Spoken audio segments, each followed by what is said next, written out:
Fala, torcida vascaína, Felipe Tiru de volta na área, porque amanhã, não é hoje não, hein? Amanhã tem jogo do Vasco, amanhã tem final, não vale nada, mas é final pro Vascão da Gama. Pô, Felipe, mas você só manda preleção sobre o Vasco no dia do jogo? Por que você está lançando esse preleção na véspera? Porque faz muito tempo que o Vasco não joga, desde sábado passado que o Vasco não joga, a ansiedade tá grande, então resolvi lançar esse vídeo um pouco antes, no dia anterior, pra gente já ir aí, ó, curtindo, né, a antecipação com antecipação, esse clássico do nosso Vascão. Porque nesse domingo, às 4 horas da tarde, com transmissão da Globo para parte da rede, o Vasco vai até o estádio Milton Santos, o Engenhão, né, enfrentar o Botafogo pela final da Taça Rio, o segundo turno do Campeonato Estadual do Rio de Janeiro. Uma final que, como eu já disse, não vale nada esportivamente falando, né, competitivamente falando, porque o campeão da Taça Rio não ganha nada, não tem nenhuma diferença na competição para as finais do estadual. O time que ganhar aí a final não vai levar vantagem nenhuma para a fase final. Se o Vasco for campeão da Taça Rio, por exemplo, vai continuar enfrentando o Fluminense, que foi campeão da Taça Guanabara, nas semifinais. Numa semifinal vai ter o campeão da Taça Rio contra o campeão da Taça Guanabara, e na outra semifinal, Flamengo e Botafogo, que não ganharam nada. Esse aí é o nível do regulamento desse campeonato carioca, né? Absurdo. Mas se o campeonato não vale aí pela essa questão da competição, vale muito em outros aspectos, né? Tem um fator financeiro que pesa aí, né? O vencedor da Taça Rio vai ganhar uma premiação de R$1 milhão, que para um clube que nem o Vasco da Gama, que está aí passando o Pires, né, na pindaíba, tendo que vender aí as suas pratas da casa, seus maiores talentos, por uma merrequinha, só para cobrir o rombo, para um clube que nem o Vasco, vale muito esses R$1 milhão aí de premiação. E não só isso, vale também pelo que a gente vem falando aqui desde o começo do ano, né? Que é o time se preparar, para a gente tentar ver uma evolução do time, porque quando começar o Campeonato Brasileiro, o bicho vai pegar, esse Campeonato Brasileiro vai ser puxado e a gente quer ver esse time preparado para aguentar o tranco. Eu acho que o Vasco já evoluiu com o Milton Mendes, mas ainda não evoluiu o suficiente para me deixar tranquilo para o Campeonato Brasileiro. Espero que amanhã a gente veja o Vasco aí dando um passinho a mais rumo a esse time ideal para pelo menos, né, não fazer feio no Campeonato Brasileiro. Logo que terminou o jogo contra o Flamengo aí na semifinal da Taça Rio, eu comentei no Twitter que dava para ver esse jogo aí, né, o jogo que tinha acabado, pelo lado positivo e pelo lado negativo. O lado positivo é que o Vasco com o Milton Mendes segue invicto, né? Já são 5 jogos e o Vasco ainda não perdeu com ele no comando do Vasco. Agora, o lado negativo é que o Vasco ainda não ganhou de um time de Série A esse ano, né? São 8 jogos contra time de Série A e ainda nenhuma vitória. É uma marca que começou com o Cristóvão Borges, é verdade. 6 jogos foram no comando do Cristóvão Borges, mas com o Milton Mendes já teve 2 confrontos aí contra o Flamengo e o Vasco ainda segue sem vencer na temporada. O técnico mudou, mas o time é o mesmo e a escrita continua a mesma também. O Vasco não consegue vencer time de Série A em 2017. E você vendo aí a curta campanha do time do Milton Mendes, do time comandado pelo Milton Mendes, e mais especificamente até a gente pode falar do jogo contra o Flamengo, dá para entender bem o porquê desses 2 motivos. O porquê que o Vasco está invicto e o porquê que o Vasco ainda não conseguiu ganhar de um time de Série A. O Milton Mendes está mostrando aí, nesses 5 jogos, que já conseguiu dar uma arrumada ali no sistema defensivo do Vasco, né? No jogo contra o Flamengo, os caras tiveram até mais posse de bola, até chegaram mais perto da área do Vasco, né? Mas não conseguiram oferecer perigo para a defesa vascaína. O Martin Silva fez várias defesas, mas nenhuma defesa foi difícil. E isso mesmo sem o Vasco ter aí grandes talentos no seu sistema defensivo, né? Se a gente pegar aqui, começando lá na cabeça de área, nosso segundo volante, o Douglas, muito elogiado pela torcida, um dos nossos melhores talentos, mas que se destaca mais na parte ofensiva, né? Tem muita gente até que defende que ele devia ser avançado para ser um meia e deixar de ser volante ali. A marcação não chega a ser uma das suas qualidades mais visíveis, né? O Jean, que é o nosso primeiro volante ali, já é um cara mais marcador, mas que se caracteriza mais pela vontade, assim, pela entrega que ele tem em campo, né? Do que necessariamente pela técnica, pela marcação de qualidade. Muitas vezes ele acaba indo até com mais vontade do que seria recomendável, fazendo muitas faltas, não chega a ser aquele volante que a gente imagina um dia na seleção, né? Ou até mesmo sendo apontado como um dos melhores do país. Nossos laterais também, tanto o Gilberto quanto o Henrique, se caracterizam mais, né? São mais elogiados pelos seus talentos ofensivos do que pelos seus talentos defensivos. E a nossa zaga é formada por dois jogadores já velhos, já em final de carreira, que já não tem mais aquele fôlego que talvez fosse importante para um jogador defensivo, né? Tanto o Rodrigo quanto o Rafael Marques já estão chegando ali no finalzinho da carreira deles. E na reserva ainda tem o Jomar, que é um jogador parecido com o Jean aí, né? Um jogador de muita entrega, de muito vigor, e usa isso muitas vezes para compensar até sua falta de técnica. E como é que o Milton Mendes conseguiu então, sem ter nenhuma peça de destaque aí, resolver esse sistema defensivo, né? Ele baixou bastante a média de gols sofridas com o Vasco, se eu não me engano é 1/3 do que era com o Cristóvão, né? Há 3 jogos já que o Vasco não toma gol. Como é que ele conseguiu isso? Na minha opinião, resolvendo o sistema defensivo. A marcação começa com os atacantes já lá na frente, todo mundo vem recuando até lá embaixo, todo mundo ciente de onde tem que marcar, sem dar espaço para o adversário, sem deixar nenhum jogador muito descolado. Quando o sistema defensivo está arrumadinho, facilita muito para todo mundo, porque o adversário não vem conduzindo a bola do jeito que quer, ele pega a bola e não consegue parar, respirar para pensar na melhor jogada, já tem um cara mordendo ali, não tem ninguém entrando desmarcado, que né, você força um zagueiro a chegar atrasado ou chegar no mano a mano com o adversário vindo com a bola já sob o controle dele. Se você resolve tudo isso, os jogadores não precisam nem ser muito talentosos para conseguir segurar a onda. Quando o contrário também é verdade. Se você tem até jogadores talentosos, mas que estão num sistema defensivo completamente bagunçado, onde eles se veem toda hora tendo que chegar atrasado porque está cobrindo ali uma falha de um companheiro, ou então se vendo mano a mano com um atacante vindo com a bola controlada e muito mais velocidade. Por mais talento que tem um zagueiro, diante de uma situação dessa, a cada 4, 5 lances, em 2, 3 ele vai acabar sendo ultrapassado, se deixando vencer, né? Tomando drible ou se vendo obrigado a fazer uma falta, um pênalti eventualmente. Por isso que eu lamento tanto a saída do Luan, que para mim inquestionavelmente era, né, o melhor zagueiro do nosso plantel aí. Foi muito criticado por estar em má fase, por não estar mais jogando tudo isso.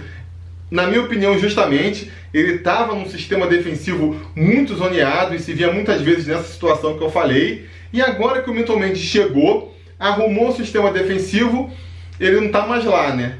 Ou vocês têm alguma dúvida que com o Rafael Marques brilhando, com o Jomar brilhando, o Luan ia estar brilhando nesse sistema defensivo aí também? Na minha opinião, com certeza ia estar. Se o sistema defensivo está arrumado, e o Milton Mendes faz muito bem em começar a arrumar a casa pelo sistema defensivo, quando você chega num time que está todo bagunçado, primeiro você acerta a cozinha ali, acerta a defesa, né? Faz o time parar de tomar gol, depois você se preocupa com o ataque. Mas tem que se preocupar bastante com o ataque, né? Jogando contra times menores, contra equipes pequenas, tecnicamente mais frágeis, né? A gente até viu o Vasco criando mais oportunidades, tendo um pouco mais de posse de bola, mas nos 2 jogos contra o Flamengo, eu achei que voltamos àqueles níveis pré-Milton Mendes, muito pouca criação, sabe? Muito poucas oportunidades claras de gol. Se o sistema defensivo já parece um pouquinho arrumado, no sistema ofensivo eu acho que a gente ainda tem um longo caminho pela frente aí. O Milton Mendes mudou um pouco o esquema ofensivo em relação ao Cristóvão Borges e ao Jorginho, que tinha uma postura mais parecida de encarar o ataque. Era um ataque mais cadenciado, né? Levando a bola mais lentamente da defesa para o ataque.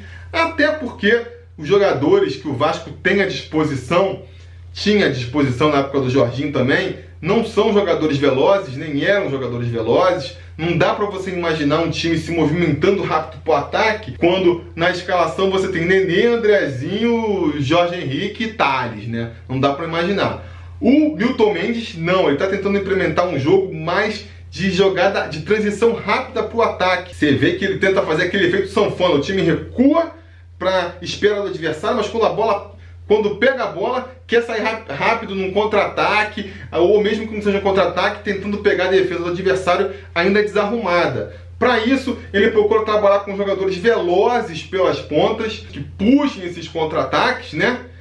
Um cara centralizado para ser o cérebro, o lançador das bolas, e um centroavante lá na frente para empurrar a bola para dentro do gol. Eu vejo que o Milton Mendes procura essa formação no Vasco, mas ainda está com dificuldade de encontrar os jogadores certos para cada posição. Ele ainda descobriu o Pikachu ali para jogar pela direita, como um jogador mais de ponta, né? Que sabe sair com velocidade, que tem a qualidade ali para dar um toque, um cruzamento, mas por outro lado ainda não achou ninguém. O Andrezinho é lento para fazer essa posição. O Kelvin, apesar de muito veloz e habilidoso, não consegue ser efetivo ali.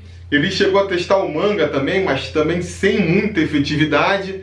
Acabou que, por enquanto, quem ele encontrou para jogar mais caindo pela esquerda ali, ou revezando com o Pikachu, caindo pela direita eventualmente, é o Nenê. O Nenê é um jogador que tinha tudo para ser perfeito. Durante muito tempo ele foi perfeito para jogar nessa posição, eu diria. Porque ele tem a qualidade do drible, ele é muito habilidoso, ele pode chegar finalizando, ele pode chegar cruzando, ou então deixando um companheiro na cara do gol.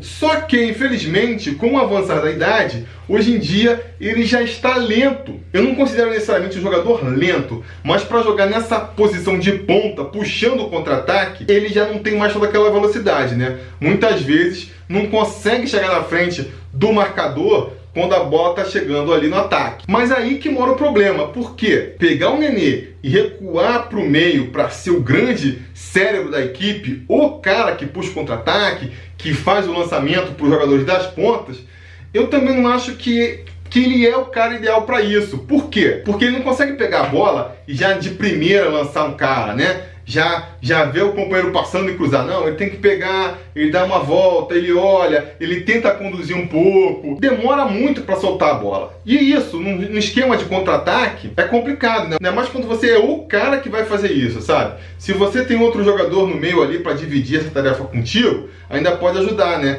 Eventualmente, quando vai conduzindo mais, tem o Nenê. Quando é um cara mais para lançar, teria o Andrezinho no caso. Nesse esquema do Milton Mendes, que vão ser dois jogadores abertos, então fica só um mais centralizado, eu acho que o Nenê não funciona tão bem. Ele está testando mais o Andrezinho nessa posição agora. O Andrezinho me parece um jogador mais talhado para essa posição, ele lança com mais rapidez, né? Ele se preocupa mais em olhar o companheiro logo, antes de conduzir a bola. O problema do Andrezinho é que não parece muito em forma ainda, né? Ele chega ali no meio do segundo tempo, né? No começo do segundo tempo já não consegue mais, até porque ele faz uma função defensiva também e ele já não aguenta mais. O que eu faria então se eu fosse o Milton Mendes? Eu começaria com essa escalação que ele está fazendo mesmo, o Nenê jogando mais aberto pela esquerda, apesar desse problema da velocidade, o Andrezinho mais centralizado puxando os contra-ataques, Pikachu na direita e o Luiz Fabiano ali centralizado. Torcendo aí para com o tempo, com os treinamentos, né? Com o entrosamento nessa nova formação, o time deslanche. Segundo tempo, Andrezinho já está cansado, bota o Wagner no lugar dele ali, porque é um jogador que também pode fazer essa função de sair rápido com a bola, de conseguir fazer um lançamento, de conseguir coordenar aí essa ação no meio campo. Se o Andrezinho está muito cansado para jogar um jogo inteiro e o Wagner também, então botamos revezando, cada um em um tempo. E com o Nenê ali na lateral esquerda, jogando na ponta esquerda, é a mesma coisa. Deixa ele, porque é difícil de você abrir mão de um jogador com talento, com a técnica e até também com o respeito, né, e com a influência que ele tem na equipe, é difícil você barrar um jogador que nem o Nenê, ou até tirar ele. Mas, se você deixa lá um tempo inteiro, você deixa 25, 30 do segundo tempo, e ele ainda não está correspondendo, tem que tirar. Por mais que ele vá sair bufando, por mais que ele vá sair chutando garrafa, não tem jeito, tem que tirar o homem. E aí, pro lugar dele, a minha opção seria botar o Guilherme, que é um jogador veloz, um jogador inteligente, que eu acho que pode jogar bem nessa função ali. O Milton Mendes ainda não testou ele, parece que o Guilherme não tem muito prestígio com o Milton Mendes ainda, tem que recuperar o seu espaço aí, mas essa seria a minha aposta. Falei pra caramba, falei demais, diga nos comentários o que vocês acham, qual a expectativa de vocês. Vou fazer aqui a minha aposta pro bolão, eu acho que o Vasco vai vencer finalmente, vai ser 1-0, o gol vai ser do Rodrigo, zagueiro Rodrigo. Digam aí, a gente já vai fazer aquele teste, não é, o bolão sobre Vasco não está valendo nada ainda, mas é mais um bolão teste sobre Vasco aí, beleza? Antes de terminar então aqui, vou dar mais uma dica aí, é de uma página de Facebook, de um vascaíno que estuda no mesmo colégio que eu estudei, o Pedro II, quem é do Rio conhece com certeza esse colégio tradicional aí, federal, e do qual eu guardo muito boas recomendações. O Davi Maia, ele tem uma página no Facebook que se chama Memes Vascaínos. Vou deixar o link para a página na descrição, fazendo aquela brincadeira, aquela zoeira com o Vasco. Sempre muito divertido, vale a pena vocês conferirem também e seguirem a página do Davi aí. Vou mandar meu salve tradicional também, dessa vez prestigiando os vascaínos da Bahia. Bahia também tem muito vascaíno e tem vascaíno que assiste sobre Vasco. Então vou deixar aqui o meu salve pro William Moreno, o Brian, o Awad Teixeira de Freitas, o Gutenberg de Jequié, Marcelo Leonardo de Paulo Afonso, Nicolas Malta de Ilhéus, Marcelo de Orato Carneiro, também de Ilhéus, o Washington Oliveira de Vitória da Conquista, e para todos os vascaínos aí do estado da Bahia, um salve aí do Sobre Vasco. Diga nos comentários então qual a expectativa de vocês para o jogo de amanhã, aí para essa final da Taça Rio contra o Botafogo. Curtam esse vídeo, assinem o canal se não assinaram ainda, que se tudo der certo, amanhã depois do jogo a gente volta. Eu devo demorar um pouquinho porque eu não vou estar em casa com a internet, que eu sei que sobe o vídeo rápido. Eu vou tentar subir o vídeo assim que eu puder. Se eu demorar um pouquinho, não estranhe, o problema é esse, tá bom? Mas assim que der, a gente sobe com o vídeo comentando aí o resultado da partida, se tudo der certo, com o Vasco campeão da Taça Rio. Beleza? Tá combinado? Tá combinado. A gente vai se falando.